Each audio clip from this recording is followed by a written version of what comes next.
This is Ming the Money Alchemist. My intention for this podcast is that it amps up our manifesting game for this year. Each call will play with a topic related to money, and we'll have a practice, and we're going to have some fun around it. Please join me, and we're going to have a great time. Hey everyone, thanks for tuning in.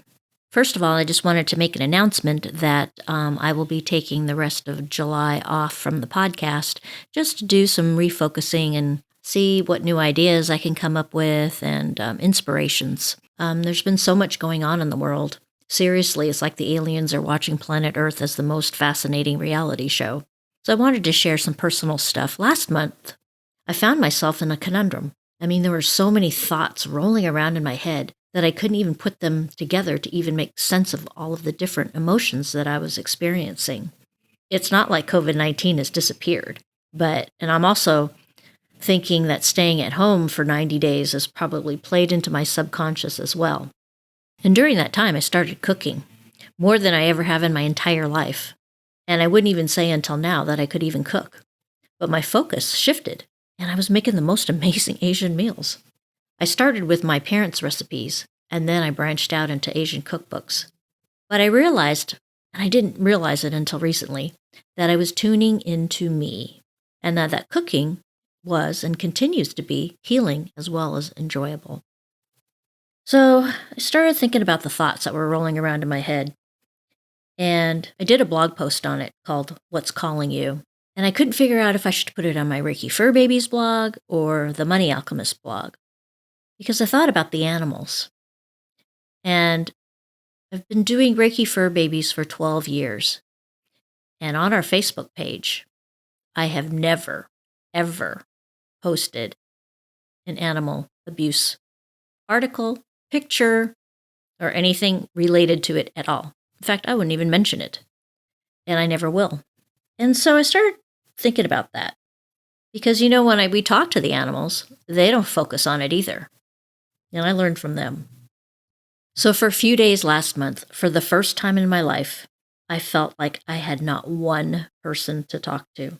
I mean, that's never happened to me before. Even when I was a kid and I needed help, I always could find somebody to talk to. But this time, I just couldn't think of anyone because of all the thoughts that were rolling around in my head. And I thought, well, who would understand these thoughts? And it was scary, and it was extremely isolating. And connection is one of my core values. And so when I don't feel connected to my people, that's not good for me. So what I realized is I'm not Black. I'm not white. I'm Asian. And it was so weird because every single racist memory came flooding back to me. It was so overwhelming as these memories kept rushing into my brain, remembering what words had said to me, questions asked, expressions that I had seen, and it played over and over and over again in my head. After several days, I finally spoke to a friend and realized why I was so exhausted. And then I took time off of social media, and I'm still taking time off of it. I'm just basically check in the morning, scroll around a little bit, I see what I see, and that's it.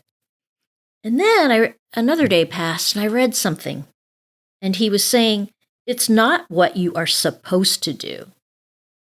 It's what you're called to do, whether you're called to do anything at all.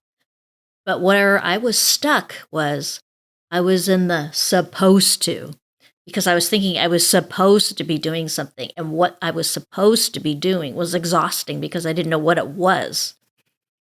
But when I read, what are you called to do? Now, look at the energy of that word. Doesn't that change it completely? And when I read that and heard that, I was like, yes, this is it. So you know what it is? It means, what is your calling? Look within. Look within yourself, not what anybody else is doing, or not what anybody tells you to do. But that's what you follow. You look within. And when I looked within, there was the peace again. There was that peaceful rabbit. The answers are always within ourselves. So whatever you're going through, just look within. Just really tune in and look within. And don't feel isolated. Ooh, that's not a good feeling. Reach out. Reach out to people that love you. And I'm here too. You can reach out to me. I'll always respond. So with that being said, thanks for tuning in, and I will see you after the end of July, back in August. All right, everybody, enjoy your summer, and thanks for listening. Thanks for joining me and listening in.